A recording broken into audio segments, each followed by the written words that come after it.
All right. Hi, students. Hey, it's Chair Chats with Dr. Chosick. Drinking a little coffee today. It's so cold. I can't believe how cold it is.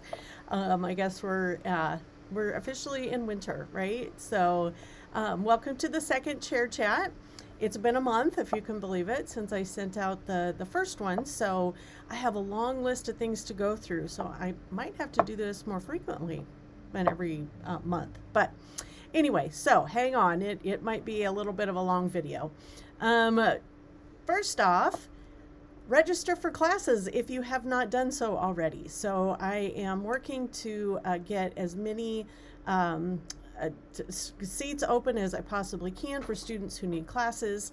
I know we have a little bit of a overflow in a few classes, so if I know how many people need seats and who have not registered and need to register, that will help me get approval for classes to open up some spots. So please go in and register. If you can't, if it's closed for some reason, let me know. Or your advisor, and we will get you a permit and or let you know when that second class might come open. So especially important right now for crisis and theories. So I'm just trying to think if I need to open up another section of those. School counseling to mental health licensure students. So those of you who are working on your coursework to apply for a provisional mental health license and you've done the school counseling program, I really would like to meet with you and just kind of discuss the process and where you're at and just kind of all of the things that are happening around that. It's been really popular. And I've taken it over for Dr. Tulliver, who left the university. So I'm just trying to get all things put together so we can make sure that we have all the courses you need and that you understand the process and the internship and all kinds of stuff that come along with that licensure for mental health. So be looking for a meeting time on the listserv that I'll get set up for Zoom. So I'm thinking it might be sometimes towards the end of this semester. We're so glad that you're, interested in doing this, and we just want to make this process work as, smoothly as we can. So be looking for that. Another thing that's come up related to classes is that there was some talk that, or some people were not able to register or thinking that they couldn't take 8516 clinical treatment issues and addictions in the summer because the rotation, it didn't have it on that rotation that was online. That was a leftover rotation, and long story short, basically we are able to have it in the summer, so you can plan to take it then if you want to and take something else this spring. So, and speaking of the rotation, the new rotation for fall 2023 through summer 2025 is online now. So if you want to take a look at what's upcoming, when classes will be offered. And I also put up a new planning document online, so your program of study for clinical mental health school, I believe. Not yet student affairs, we're working on a new one for that. But in those planning documents, there's sample plans that if you follow those pretty closely, you should be able to have you will be able to have all your prereqs met before you hit practicum. So if you have to deviate from that, that's usually where we get into some trouble with prereqs for prac. So reach out to your advisor if you are following that plan and for some reason have to deviate or not take a class or didn't get in or whatever, so we can figure out how to make that work for you. The other thing that's in that new planning document is method of instruction. So we've gotten a little bit more, standardized in how we're going to offer some classes. So that is on there if it's going to be face-to-face, online, or a hybrid, remote, face-to-face, online. So, those things could change, depending on circumstances, but for the most part, that should help you in your planning of classes. All right. Switching concentration. So we've had some students who have been, in a program, maybe let's say school counseling, and they decide that they want to switch to clinical mental health, right? That seems to be a better fit. That is totally possible, but there is a process. So when you apply and you're admitted into a degree seeking program based on what you applied for. So either school counseling, student affairs, or clinical mental health. In order to switch that degree and the requirements, you will go through kind of a similar process as admissions, not as rigorous, but there is a kind of a review process that faculty do, and then we have to officially put that into the system so it changes over your plan of study on DegreeWorks.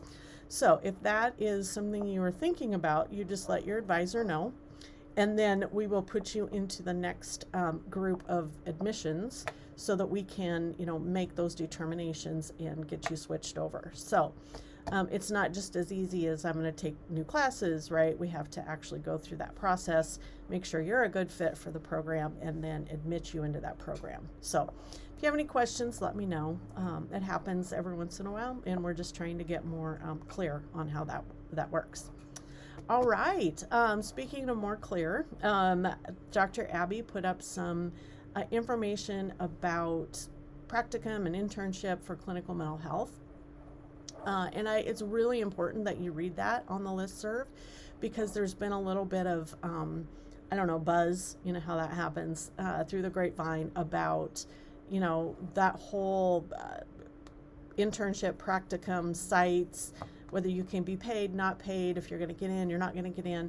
Really, we just really strongly encourage you to contact Dr. Abby for questions you might have, because we can clear things up, right, that are misunderstandings pretty quickly, and some people worry needlessly, and some things we have to problem solve. So please, if you have a question or concern about that, reach out and get that taken care of, okay? The other thing with that, there's been some, clarity needed around paid internships. Or grants, living stipends, monetary compensation for internships. That is a possibility. The reason we want to know about that and approve it ahead of time, or during the time when you're negotiating that, is we want to support you to make sure that you're being paid, but you're doing things that meet the requirements for your internship hours. So let's say the place gives you an offer, they want you to work for them and get your hours and all that. They may want you to do things that don't count for your internship hours. So you're in the middle of it and you're not being able to count the hours, then you're going to be in a bad spot. So please just again, reach out to Dr. Abby and make sure that there's some clarity around the monetary compensation and what you're going to be doing. So we definitely want people to be able to make money and pay your bills and do all those things while you're doing your internship. We just also want to make sure that you get your hours and that it's good training for you. So there are a few other, there are some that have come our way. Corrections, the Department of Corrections has a paid internship. It's a stipend-based internship. And that they have lots of different sites, and so you can apply for that through the Beacon website, actually. There is some hurdles with that, which is at first you have to go through a lot of background checks and things like that. So if you're interested, get started on that early.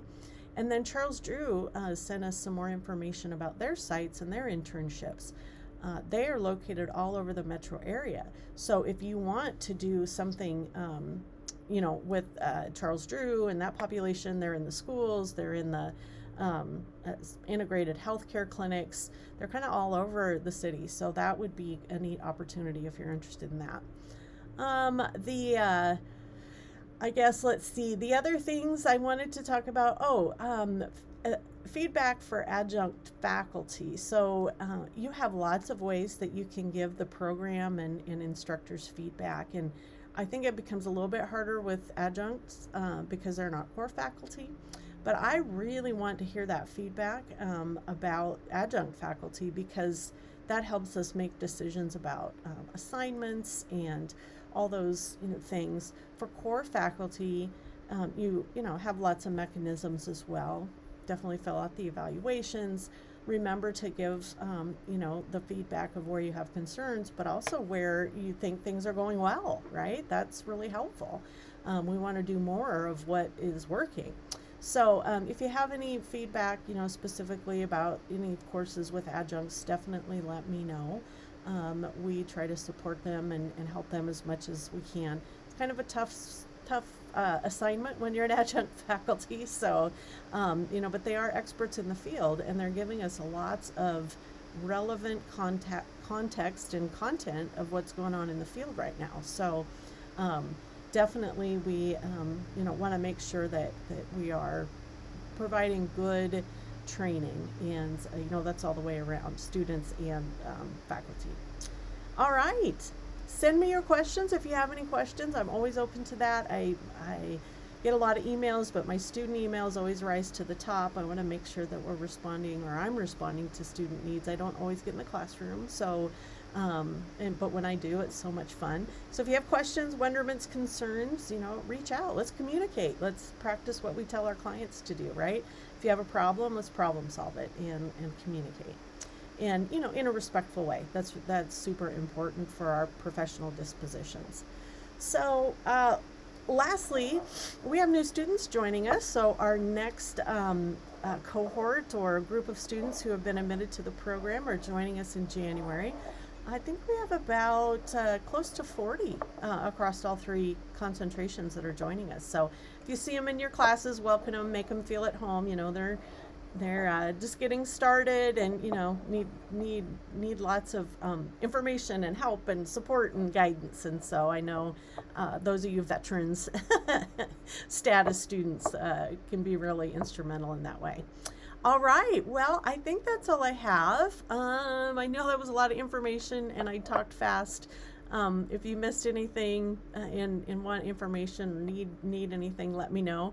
And I just want to say happy Thanksgiving to everybody. We're very, very thankful that you are studying with us and, you know, joining the counseling family. It is, it's amazing. And there's lots of rewards, and there's also, you know, it's definitely hard work. So thanks to all of you, and I really do hope you have a good break. Enjoy it and get ready to finish strong. All right, so cheers to everybody from the faculty and from me from the chair seat. So we will see you around campus, and thanks all. Just have a really good rest of the semester, and I will see you in December. Okay, bye-bye.